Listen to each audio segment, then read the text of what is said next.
Эдэж гисэн асуудал үүсэхгүй хичээж байна. За яаж вэ? Манай хот таалагч. Яг өнөөдөр манай Монголд бас 3 дугаар бүлгийн хийсэн цуврал аягүй цөөхөн байгаа. Ард түмэнд ирчихсэн байгаагүй.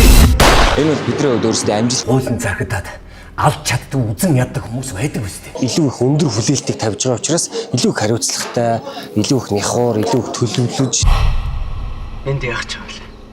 анхаарлаа хандуулж, хайрлж гамж хийсэн гэх үү те. Тэгээд 1 2 дугаар бүлэг дээр оролцсон бүх уран бүтээлчид заам өнөөдөр ингээ 3 дугаар бүлэг дээр оролцсон бүх уран бүтээлчдийн хүчээр одоо ингээс 3 бүлэг хийгдчихэд байж байна. Бүх арын багийнхаас энэ завшааныг ашиглаад бас өргөн баяр үргээд хэрвээ манай Монгол улс те аль эрт капиталист нийгэм рүү шилжсэн байсан бол ямар хуу замналтай байх байсан бэ, ямар хуу төвшөнд байх байсан бэ гэдэг зөвөр өөрийн төсөөлөх юм уу та. Ричард. Хэн эндээ хүндэтгэлтэй хандъя гэж би дөнгөж сая хэллээ шүү дээ яах гэдэг. Чи намайг энэ хүртэл авч ирсэн. Энэ хүртэл авч ирсэн. Бидний хайж болоод газар дээр нь ал. Ийм шодрог бус нийгэм биднийг яагаад заавал шодрог бус амьдруулах гэдэг юм бэ? Бид нар шодрог бус баймааргүй байна. Тэгвэл чамайг асах гэж байгаа.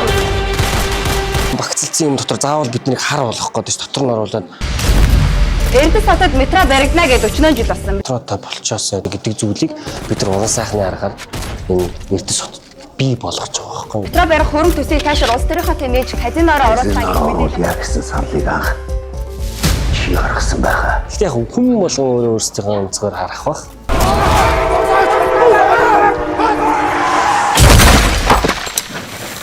Их орчин болгондоо.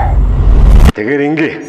Тархийн угаа. 3 дугаар бүлэг өмнөх 1 2 дугаар бүлгийг бодох юм бол илүү ностальгийн маягийн те илүү хуучны маягтай байгаа. Бүх насныханд үзэхэд илүү тохиромжтой болсон байхаа л цэцэгчсэн юм аа. Нэлний тэнийх болтугай л гэж бодож байна да. Дүүхүү амьд үлдвэрээ гоц те. Үгүй.